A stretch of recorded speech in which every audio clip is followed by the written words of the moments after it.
Okay. Get the, Has the air cleared up at all up there, Carlos? Oh, No, it is still bad. there, okay. Can you see that, Joe? Yeah, and I have it pulled up on my computer as well. Oh, okay. So I'll turn it over to you. All right, we'll call this meeting of the Freight Advisory Committee for AMATS to order. AMATS committee meetings are open to the public, and the public is provided an opportunity to comment at each meeting. Business items are presented by staff or consultants. After the committee discusses the business item, the public is invited to formally comment.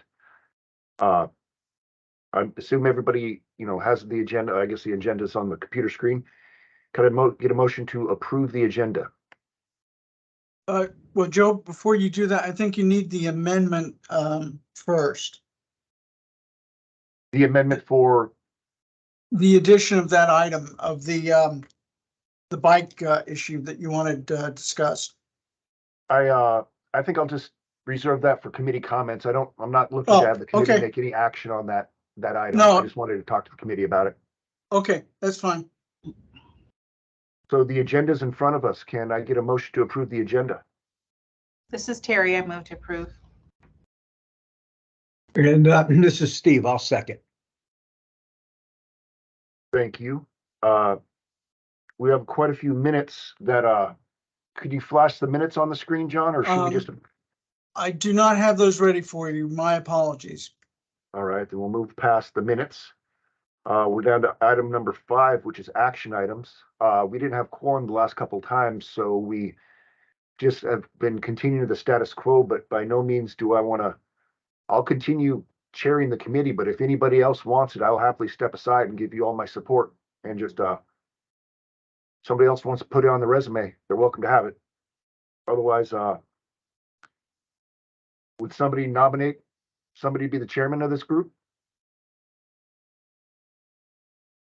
Like I said, I'll continue to do it if somebody wants to nominate me. Otherwise, somebody can nominate somebody else.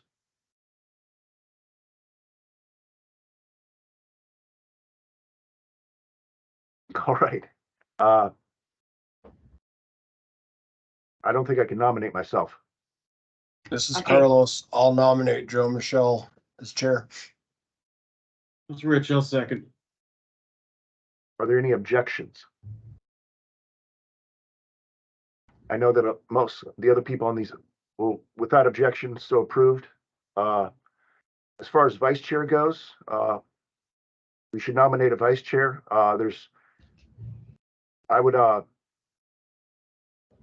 John? Yeah, I'm sorry. Currently that's Mike Thrasher. Mike, do you want to continue being vice chair? Does anybody want to step up and hop on the vice chair aspect of it? Well, Hey, Joe, Without any- someone wants vice chair, that they can take it. That's fine. oh, I nominate Richard Heath. Richard, I don't expect anything of you, but you attend a lot. Yeah, if you need me, I can do it.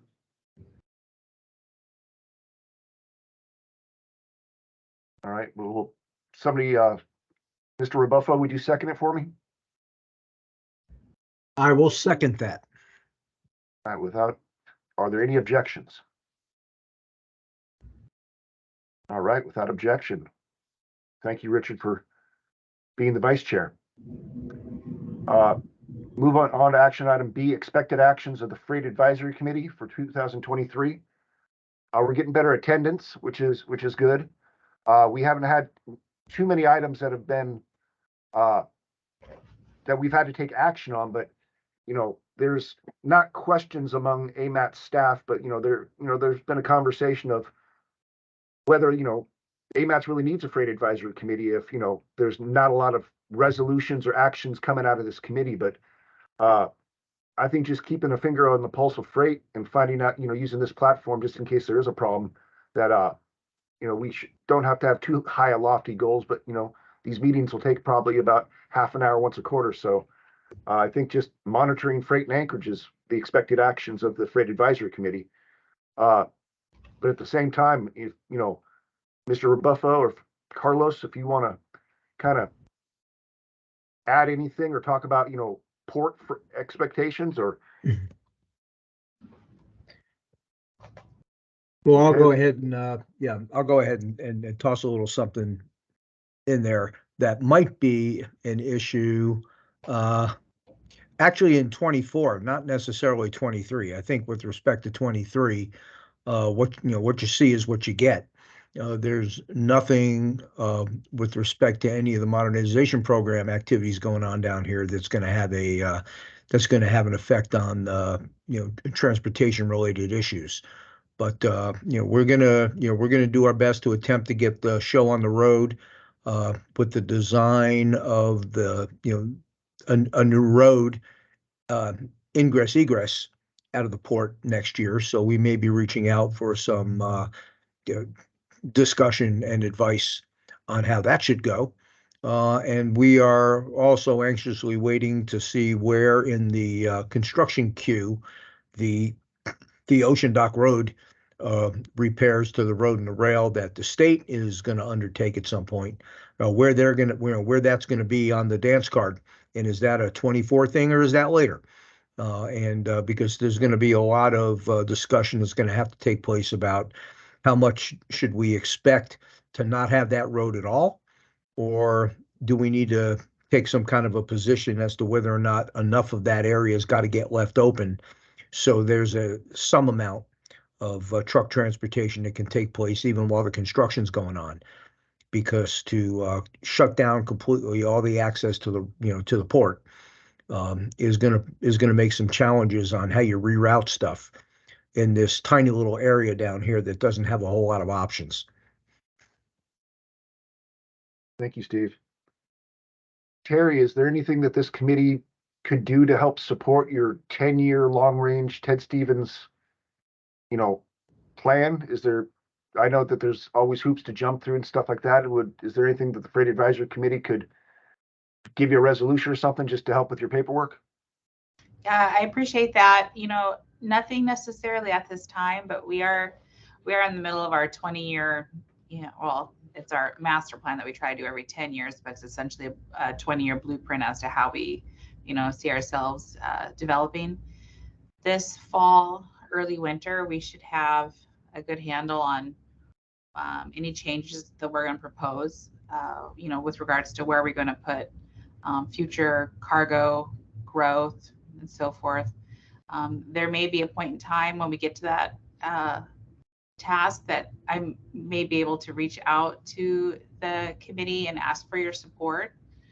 So I appreciate that. It's kind of early right now, but maybe at the next quarterly meeting or the one after that, I can do a quick update on the airport and how we see ourselves growing over the next 20 years. And then if I need a letter of support, I'd appreciate that opportunity. Excellent.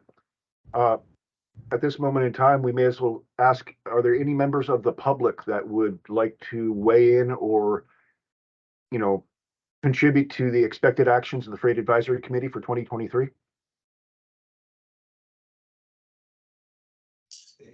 All right. I'm not seeing anyone from the public. Well, then let's move on down to item number 6, project plan and updates. Item A, the Alaska DOT and Public Facilities Carbon Reduction Strategy. Is there somebody from Dow that could speak, or John, who did you have lined up for this? Yeah, Joe and committee members. So Teresa Dutchuk from Dow and her colleague are here today to talk to you about the DOT's carbon reduction plan that they're helping put together. And so they have a PowerPoint, which I can pull up on my screen, Teresa, or you can do from yours, whichever is most convenient. If you could pull it up, that'd be really helpful. Thank you. Okay, hopefully I won't, okay, cut anything out here. Let's see. Okay, can you see that? Yes, that looks good. Okay, and you may just need to give me a prompt, Teresa, to move through the slides. Okay, will do. Thank you. Yep.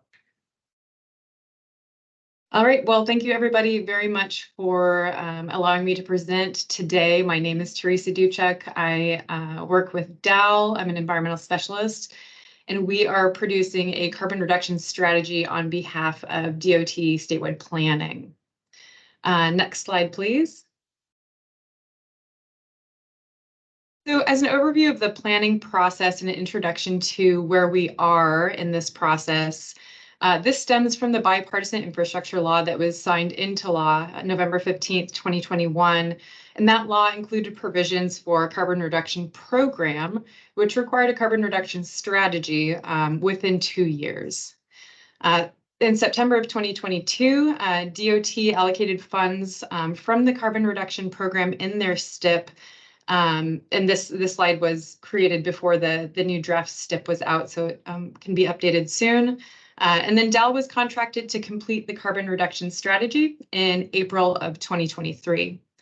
So for the last few months since April of 2023, we have been coordinating a team of greenhouse gas technical experts, identifying proposed strategies for carbon emission reduction, preparing an evaluation of carbon reduction benefits and strategies, and reviewing projects that are preliminarily proposed for CRP funding. I know AMATS and FAST has some preliminary projects that are targeted for this funding, as well as drafting the strategy document itself.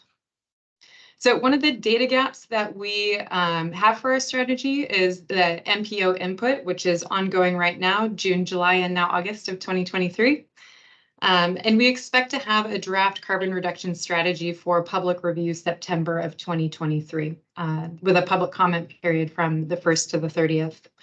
Our final strategy will be in October to submit to FHWA for approval before the deadline of November 15th, 2023.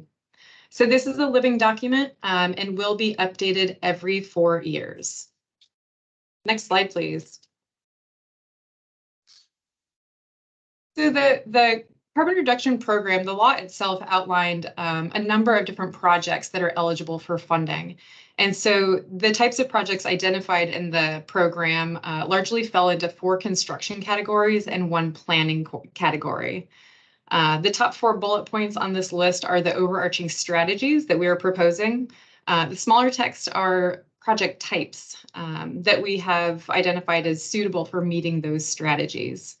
I will note that this slide is preliminary, and there are some project types on here that aren't necessarily applicable to Alaska, such as HOV lanes, or wouldn't be the best strategies for our state, or ramp metering or things like that. So this is a preliminary concept. So in order to have a data-driven strategy, we are in the process of calculating carbon emission reductions from hypothetical projects in the state of Alaska in different regions in order to gauge the actual benefit that we're going to see from proposed projects. Okay, next slide, please. So the carbon reduction program outlines some requirements for the strategy and then some goals. The requirements are that the strategy supports efforts and identifies projects and strategies to support the reduction of transportation emissions. And I'll note right here that it's specifically carbon dioxide emissions that are the topic for this strategy. Another requirement is at the state's discretion, essentially to quantify the upstream and downstream impacts of implementing projects. And then to be appropriate to the population density and context of the state, including any MPOs designated within the state. The goals are pretty inherent. The goals of this strategy are to provide options to reduce single occupant vehicle trips, facilitate the use of vehicles or modes of travel that result in lower emissions, and facilitate approaches to construction that result in lower emissions. Next slide, please. So some basic baseline research into transportation modes in the state of Alaska shows that there are approximately 12,000 lane miles of roads, with state routes covering about 1,100 miles. The Alaska Marine Highway System connects 30 communities over about 3,500 miles of coastline. According to a recent Alaska Airports and Aviation report, Alaska has more than 700 FAA registered airports. And then lastly, the railroad covers approximately 482 miles, largely following the interstate from Fairbanks to Seward. Next slide, please. An accounting of the existing conditions for CO2 emissions within the state. The smaller pie chart to the left is CO2 emissions by sector. And you can see on that chart that industrial activities account for the vast majority of carbon dioxide emissions in the state. Industry includes things such as mining and oil and gas. Transportation comes in second at 33%, followed by the remaining sectors, commercial, electric power generation, and residential. So that's how we characterize the carbon dioxide emissions of the state of Alaska. Drilling into just the transportation emissions, you can see in the second pie chart that they're largely from aviation transportation. On-road vehicles is at about 27%, and then marine, such as ferries, is 0.8% of the emissions. Rail and other is at 0.5%. And I can drill just a little bit deeper into this for you all. The on-road emissions, which is the focus of the strategy, it is specifically on-road carbon dioxide emissions. There was a good DEC report put out in May of 2023 this year that identified the most emissions are coming from vehicle or passenger vehicles, followed by diesel highway emissions, and then light duty trucks such as SUVs. So that's a ranking in terms of the on-road emissions. Next slide, please.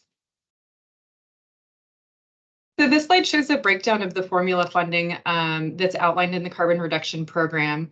It shakes out to not quite 1/3, 1/3, 1/3, but some of the funding, about a third of the funding is designated to MPOs to share. That's AMATS and FAST, and potentially upcoming Matsu-Borough MPO.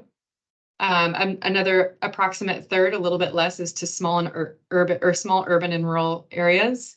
And then the remaining about 35%, in fact, is for DOT to just distribute as they see fit statewide.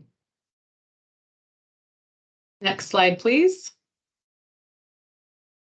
And so this was the first breakdown that we found in this STIP. And so these are the funds that were allocated preliminarily. I would need to confirm with the draft STIP that the numbers have not changed, but it gives you kind of an idea of the annual distribution of this carbon reduction program monies. So AMATS is looking at about $3.5 million per year.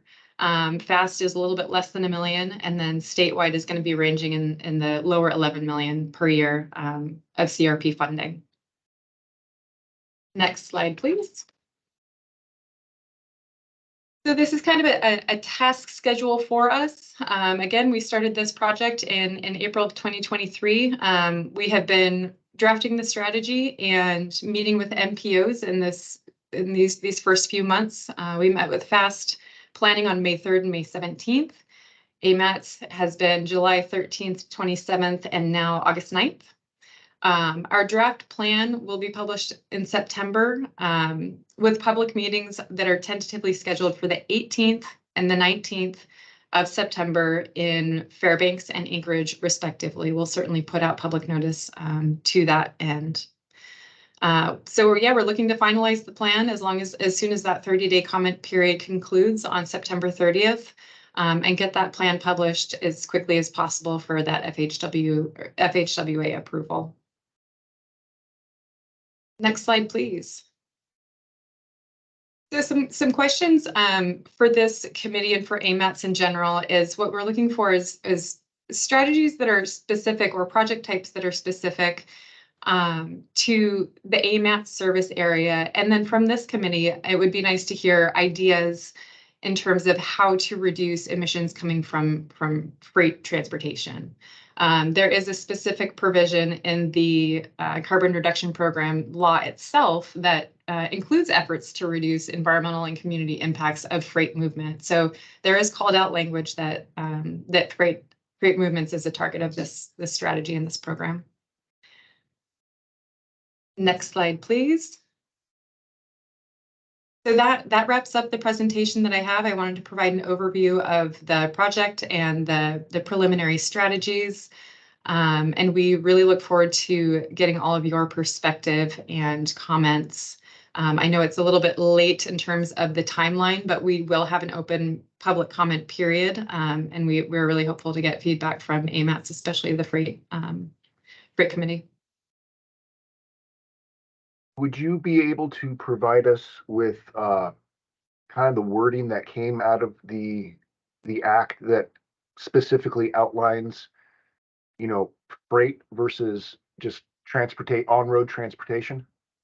Yeah, I have it actually right in front of me. Is it appropriate to put it in the chat, or shall I send it in an email following this meeting? I prefer an email just because Yep. my chat disappears on me. Okay. What type of suggestions, as you kind of have a little bit more experience in this, can you give me even, one example of a freight suggestion from us? Sorry to do, my homework, asking you to do my homework. Yeah. But No, that's okay.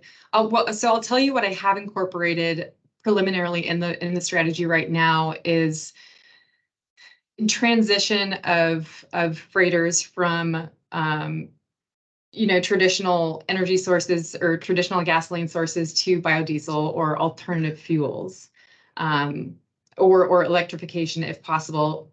And then counter to that, always when you're transitioning the vehicle, you've got to provide the infrastructure, for that fueling. So that those are two separate project types that we're looking at for reducing the carbon emissions from freight transportation. So those are the ideas that I have thus far. And this, this does include the Alaska Marine Highway System. And so I don't know if that's a huge freight transport per se, or anything that AMATS or DOT would have any say in terms of what freight is moved on the Marine Highway System. So yeah, that's what I have thus far. And that's just one of the suggestions specifically for freight. You'll have many other suggestions in regards to air and passenger vehicles. Yeah. I mean, bike paths.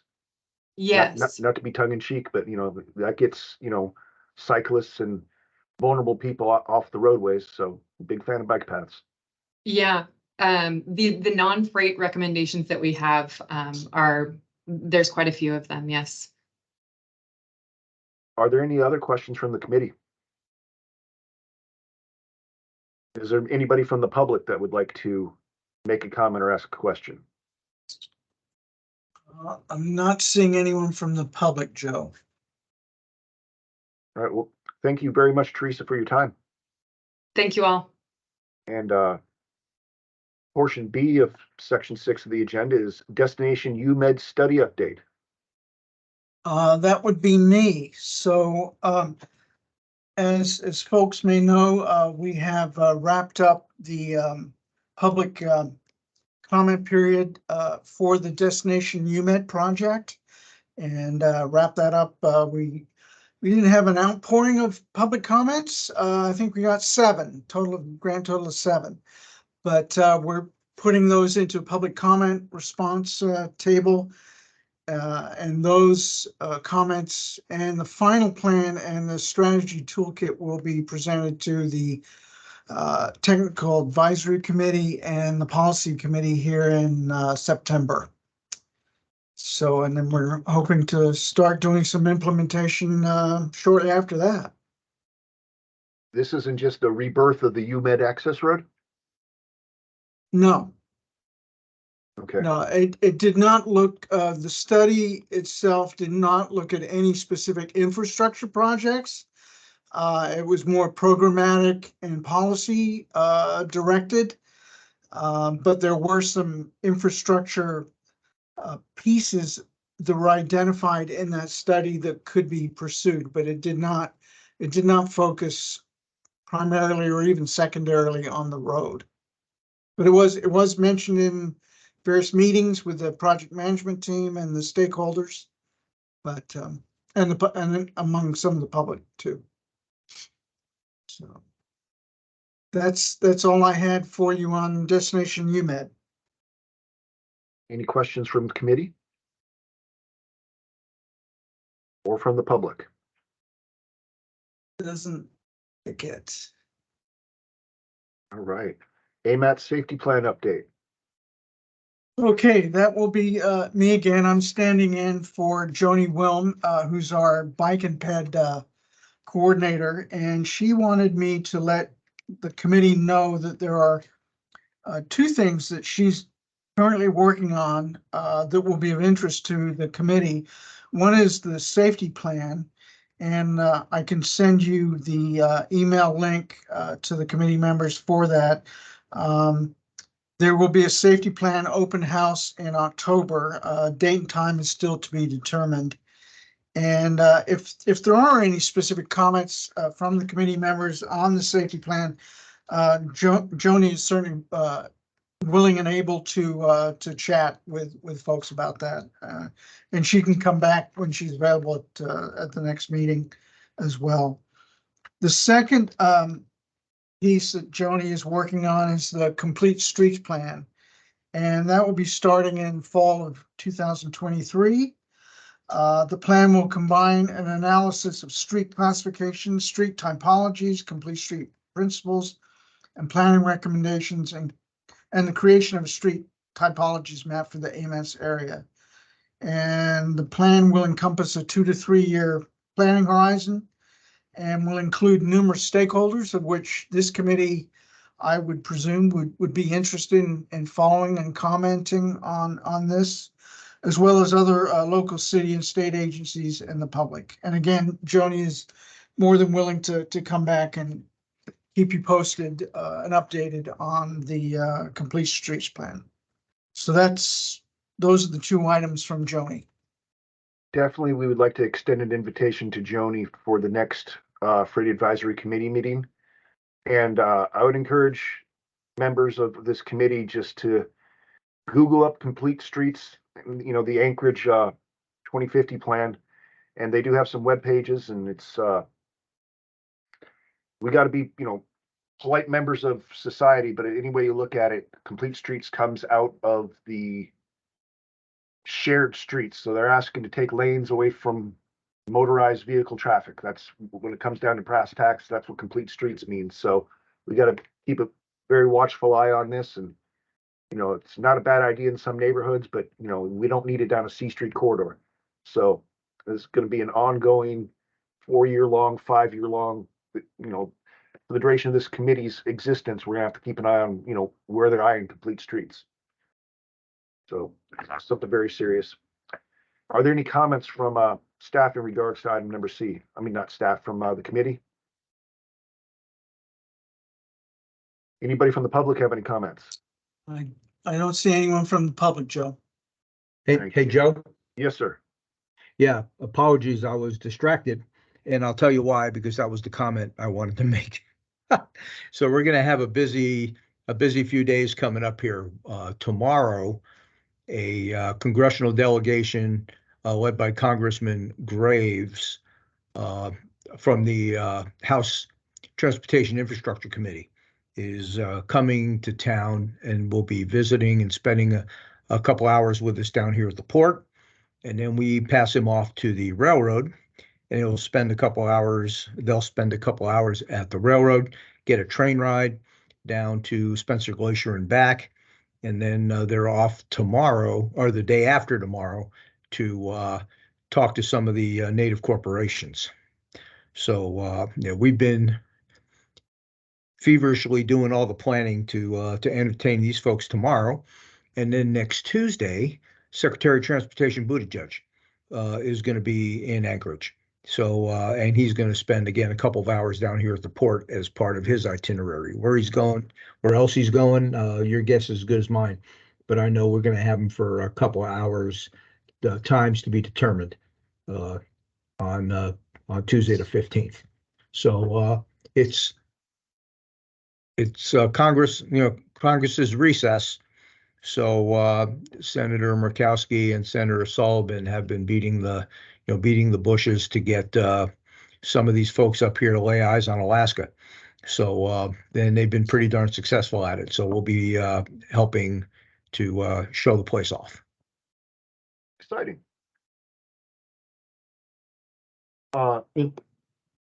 Yeah, I wasn't able to click the unmute button quickly enough either for the complete streets thing. I also would be pretty eager to see the person with the DOT come in and talk to us about it, since at least from my point of view, the access out of Ted Stevens is particularly of interest. Particularly that Turnigan corridor. If we were to consider shutting that off, something like that, we would be concerned. So if we could have her here next time, I'd appreciate that as well. Yeah, I've made a note of that, and we'll definitely keep you plugged into this project in particular. All right. 2050 MTP update. That will be Chelsea Ward Waller, who is our MTP coordinator, and she will brief you on current status. Go ahead, Chelsea. Thank you, John. Thank you, committee. Let me just get my presentation here. All right, are you all seeing that? Yes. Awesome. Okay. Good afternoon. Thanks again for having me here this afternoon with you all. This is my first time giving this presentation, so bear with me as I iron out the kinks. And just wanted to bring this to the committee as we were hoping to have launched this before this committee meeting, but we are imminently waiting to launch our draft 2050 Metropolitan Transportation Plan for a 60-day public comment review. And so whenever we launch it, it will still be 60 days. So at the time, as much as we want to get it out the door, we also want to get it out with the I's dotted as best as possible and the T's crossed. And this will be our full draft plan. So instead, we've changed up the public involvement for the second half of this planning process, so that rather than coming to the public several different times, we're trying to bring the whole thing to everybody and give folks lots of time to really dig into all the details, rather than taking it in bits and pieces that may or may not be relevant to folks or be as easy to understand, perhaps. So please, again, stop me if I'm not being clear, or if you have any questions as we get through this presentation. So you're likely familiar with what the MTP is, but just to make sure we're all on the same page, as you know, AMATS is an MPO. We have a lot of federal requirements. The MTP, another one of our fun acronyms, is a federally required plan. We have to update it every 4 years. It has to be fiscally constrained. It is our long-range plan. So we're looking, as the name explains, it is our 2050 plan. We are looking at a 20+ horizon year. And we're looking at everything in the transportation system. So we're looking at the streets, we're looking at the sidewalks, the trails, the freight mobility, all of those things. And then, of course, as part of our federal requirements, we have congestion management, air quality standards, and then making sure that we're connecting to land uses in our planning area, which is the Anchorage Bull and Chukiak Eagle River. Like many planning processes, we have a variety of phases that we go through to have this plan come together. We have that vision and goals and defining sort of foundation of what the plan is going to be based on. We have a lot of data collection and looking at existing conditions, both from the population and employment projections and current status, to what each mode, what we're looking like for each mode of the transportation system. And then we pull that information along with our recommended projects to look at different alternatives for what our 2050 could look like. And then finally, we pull it all together and we look at some additional implementation strategies that may not be specific projects, but sort of programmatic or larger scale, perhaps. This provides just sort of a general overview of the different chapters of the plan. And we're presenting it in our public involvement. We'll be presenting it in these bite-sized chunks if folks want to look at just specific chapters. I know in particular, a lot of folks are really interested in that project list, which will be in chapter 6. And then I'll also show a map that'll show the projects on an actual map as well, if you want to scroll around and look at it in an interactive format. But yeah, this helps. It is a relatively large document. We did our best to condense it down and make it a little bit more easier to access for the average person. But again, held to some of those federal requirements, so we can't eliminate too much content. And also want to provide that background information that was pulled into the plan as part of the process. So this was the vision statement that again is really that foundation for the planning process. Thinking about being a winter city, thinking about all the different modes, thinking about, you know, both economics and environment and connected neighborhoods. And then building on that vision statement, these goals were again came together through a public process at the beginning of the planning process, really building on, you know, what we used to create scoring criteria for the projects that we reviewed. We used these to sort of define the alternatives and develop those alternatives that went into the travel demand model, and then also build on those for implementation strategies through the life of the plan.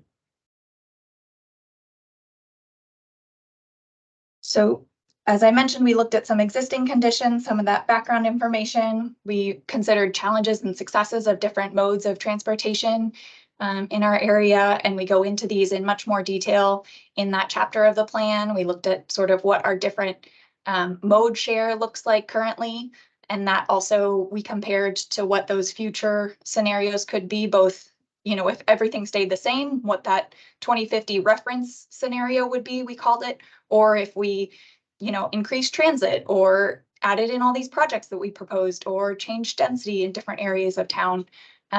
And so this was sort of the baseline. And then again, in that alternatives development, we looked at what those might be going forward. We did the best that we could at pulling in sort of existing planning documents. So this graphic with all the red dots comes from our safety plan, which you may know is ongoing, as John was just referencing. So that is looking at sort of our high injury areas. KSI is stands for fatal and serious injury crashes. So we're looking at that traffic safety perspective. And then we also considered, you know, what are some barriers to active transportation, and really trying to bring in information from all our different planning processes into this larger sort of umbrella plan that's the longer scale, and how all of this feeds together, and making sure that we're not siloing our different planning processes over here at AMATS. So as I mentioned, we looked at how all of these different scenarios might turn out in the future. We looked at 6 different scenarios, and those included sort of the entire project list that we came up with that was cost constrained. And those are sort of our big federal requirements that we projected what our finances would be going to 2050. And then we didn't use more funding than that for the projects with our project cost. So the all projects includes all of those projects. There was a different alternative that looked at what if we doubled some transit routes. There was a dense land use alternative. And then we looked at some different pricing scenarios, and that is kind of a couple different pricing options, including a fuel tax, as well as parking charges. And just while those don't come under AMATS, they still came out of some of the discussions that happened during our vision and goals processes. And also our policy committee wanted to see what those would look like just as a scenario. We can't accept that as our preferred alternative because we don't have that purview, but it was a helpful practice in using sort of the MTP process to see what would that do? How would that affect our area if those did happen? So as I mentioned, we did select a project list that fits within our financial constraint. We had a ton of nominations. These are the total projects after we went through the scoring process and after we fit those projects into the cost constraint, and we still came up with nearly 100 complete streets projects, over 100 non-motorized projects, nearly 20 transit projects, and then 14 railroad projects. And so all of those that have physical locations can be found on our interactive project map, and I'm happy to bring that up here in just a minute. But then there are also plans and studies that, you know, they aren't defined to a specific location that aren't necessarily reflected on the map, but you can find those in the actual document itself.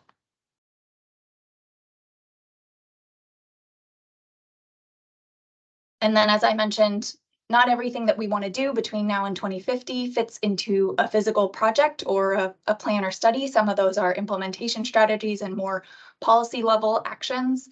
And many of those come out of our performance measures that you may be familiar with. Both FHWA and FTA give us performance measures that we follow, that we share with, or that we adopt from DOT and our public transportation department.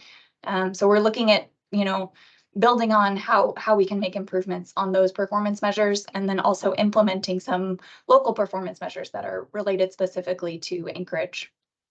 And then many other implementation strategies. And this also comes in to some of those things that I mentioned that weren't under Anchorage's purview, or excuse me, AMATS purview, that came out of our alternatives analysis, but that we heard from the community through this process that the community wants to see. And so we've provided those as implementation strategies on sort of a strategic planning level. And that wraps up my presentation. I will pop over to the map if you're interested in that. When the project goes live, it will be at this website. As I mentioned, we are imminently ready to go live there, but waiting just a little bit longer to make sure that we have everything tied up as best as possible. And then we'll have lots of options for folks to get feedback and 60 days to do so. So if you wanted to do so as a committee, I believe that would require a special meeting in the next couple months, but hopefully plenty of time to review the robust amount of documents that we have and provide us some feedback that we're excited to get feedback from everyone. So I will pop over to that interactive map if folks want to see it. If not, I'm happy to not do that also. I think the committee members can visit it on their own. Sure. Thank you very much, Chelsea. Are there any questions from the committee? Is there even a public person in this meeting? Have I been asking for comments from the public and there's not even a public I member? haven't seen anyone, Joe. Okay. All right, with that, we can move on to item number 7. Go ahead. Joe, sorry, can I, just based on Chelsea's comment a little bit earlier about the special meeting, I've been able to review the draft document as it's being prepared, and there are sections within that plan that relate specifically to freight. And so I think, from a staff perspective, we would love to hear from all of the committees, within AMATS, but especially particularly with the freight community on that plan. So with that 60-day public comment period being open, I would suggest, that an opportunity to have a special meeting when the plan is available, to review it and discuss it if you feel that would be an appropriate meeting. Okay. We don't have to call the meeting today to have a No. special meeting. No, So let's let that bad boy come out. We can do a little bit of review and then decide from there how much of it we have to, what hill we have to stand on that. Okay. All right. General information. Mr. Biffo, thanks for giving us do you think Representative Peltola is going to be joining? She's on the Transportation Committee. No, she is not going to be joining us. Yeah. But I forgot to mention that on Monday evening, sort of a short notice impromptu, Senator Maria Cantwell from Washington State was down here to visit the port at the invitation of Tote. And so we gave her the little talk up on the third deck of our building over here, and I thought it went pretty well. Why is Senator Cantwell a big deal for us? Is because, if you can believe it or not, she sits on the D side of the aisle, but she and Senator Sullivan are in lockstep with all things both ends of the Alaska supply chain. So, he's got a vested interest in things going well down in Tacoma and vice versa. And in fact, we have a port infrastructure development grant application that we're wrapping up now, and Senator Sullivan and Senator Cantwell jointly signed a letter of support for that grant application. So there's a lot of interest down in Washington State for the viability and survival of this port up here, which we appreciate very much. And that's something that normally doesn't see the light of day when we talk about things. We tend to be very centric and selfish about looking at things from just our point of view. But we are part of a larger, supply chain operation and a global seaport industry.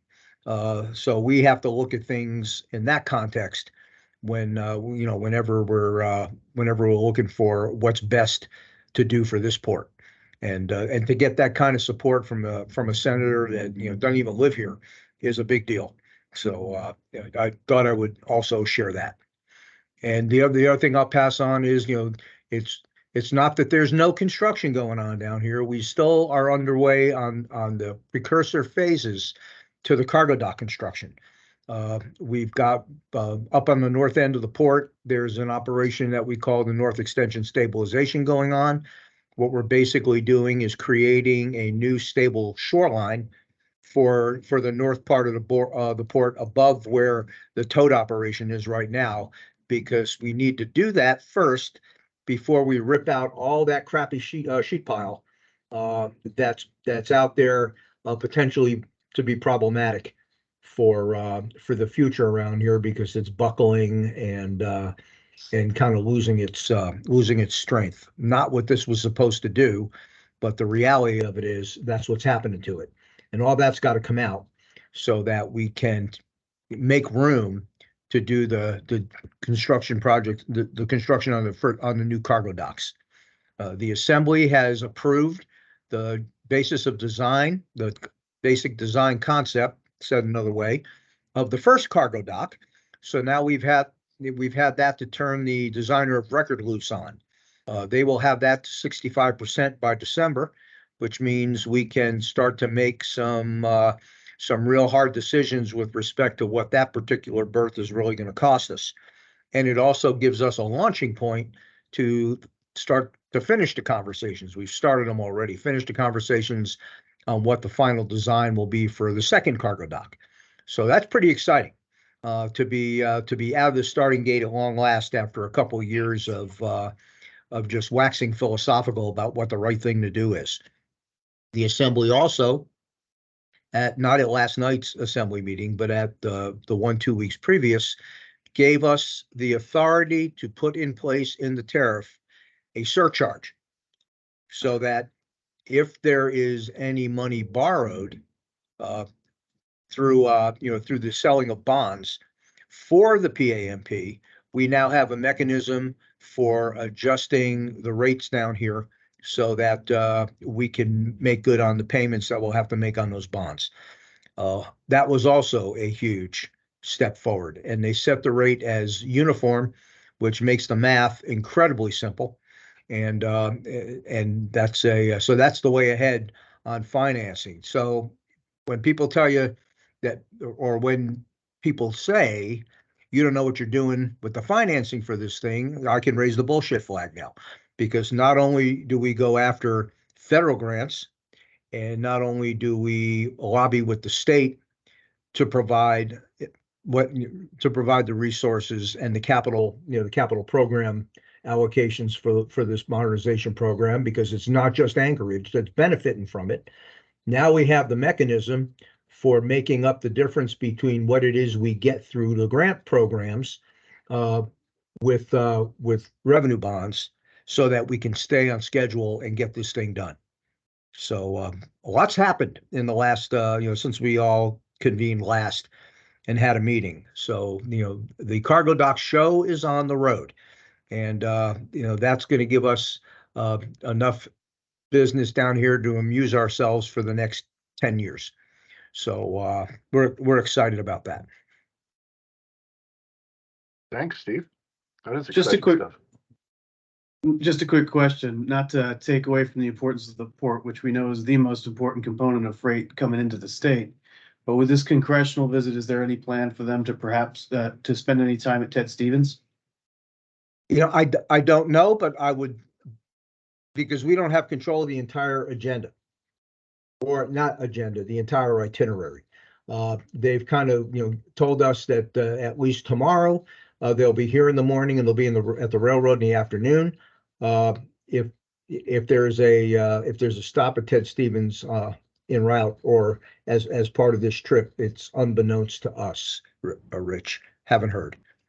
I can speak to that real quick.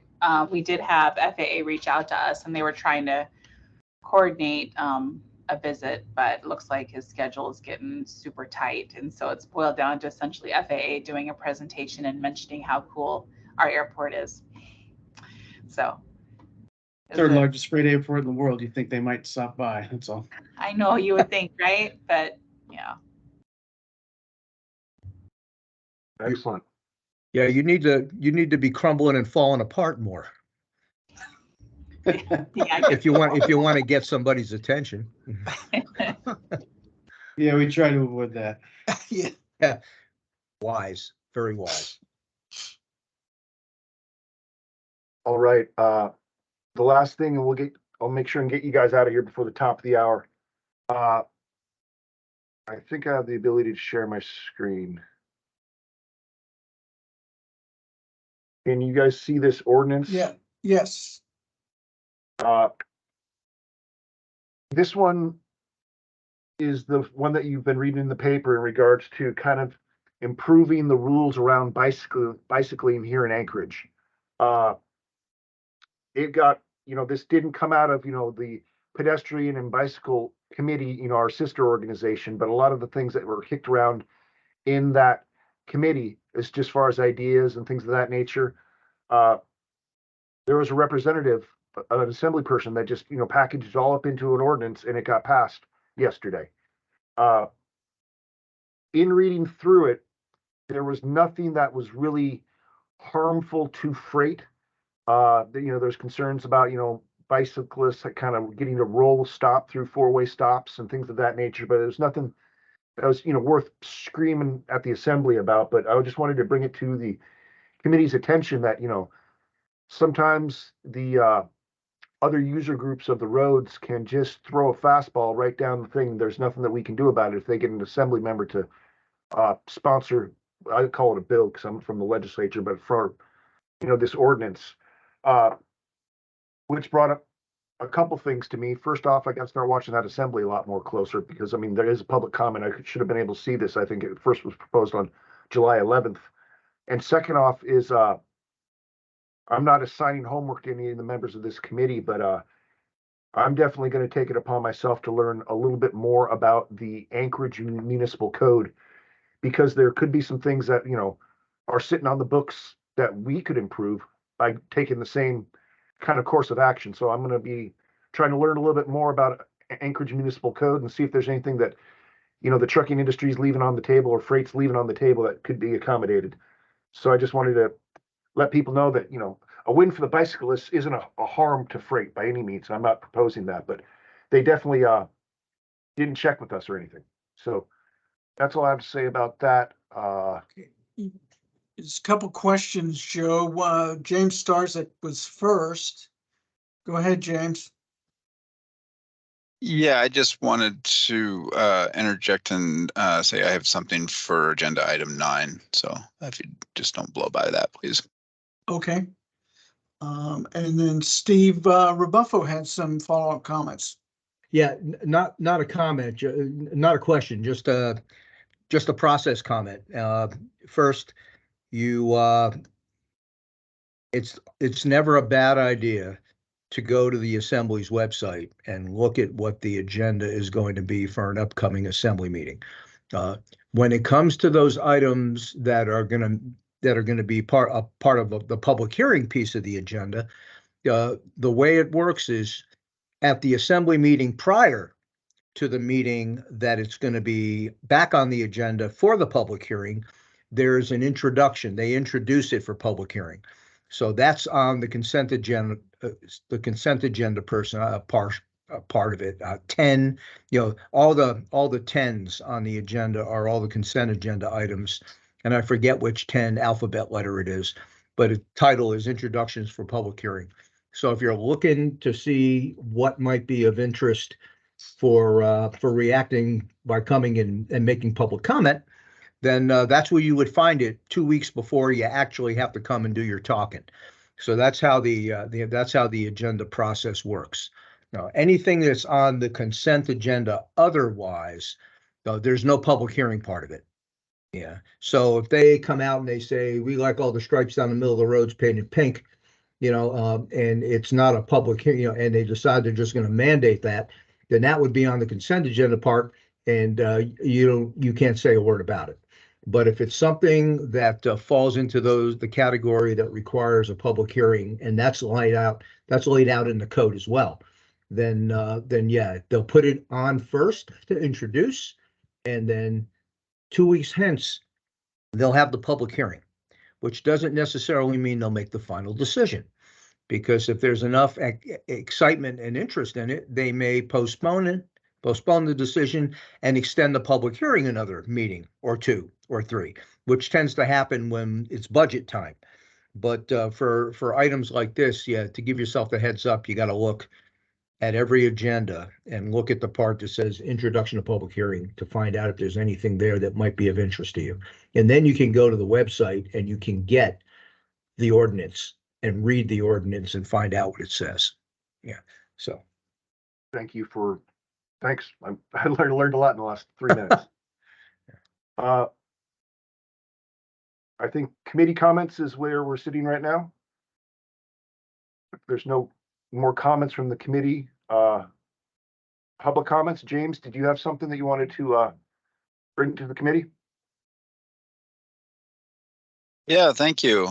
Just wanted to put it out there that our new STIP 2427 is out for public comment. Just added the link to the chat there. A lot of good information in there. Here's our drop page, and you'll have opportunity to comment, check out the project summaries, the detailed project tables. One thing that's in there is the Port of Alaska Track J access road. So that'll be of interest to you, I'm sure. But any of these other projects, if you're wondering when DOT is planning on improving a particular area, a particular road, if you'd had heard it was being done and it might be getting changed, that'll be reflected there. So a lot of activity in that in the new STIP. So I would encourage everybody to take a look, put your comments in as you see fit. That's all I've got. Thank you. Hey, thanks, James. It's a must read. Oh, and for the record, James Starzyk, DOT Planning. Thanks, James. Are there any other comments from committee members? So we'll wait for a couple of these reports that are going to be published and we'll make sure and send them out for people to review, and we'll see if there needs to be a special meeting or not, guys. Correct. John, as staff, do you have anything to add or notify the committee of? No, good meeting. I don't have anything else for the good of the order, but the committee members should be expecting, as you say, a couple of emails here in the near future with some of these items, which will may have some updates for you on your November 8th meeting, which is the fourth quarter meeting for the FAC. So you might put that on your calendar, and we'll be sending out a meeting invitation here in a month or so for that. All right. Well, thanks for your time, guys. Have a great afternoon. Thank you, everyone. See Thanks, y'all. everybody. Bye. Thanks, everyone. Thanks, John. Thanks, You're Joe. welcome.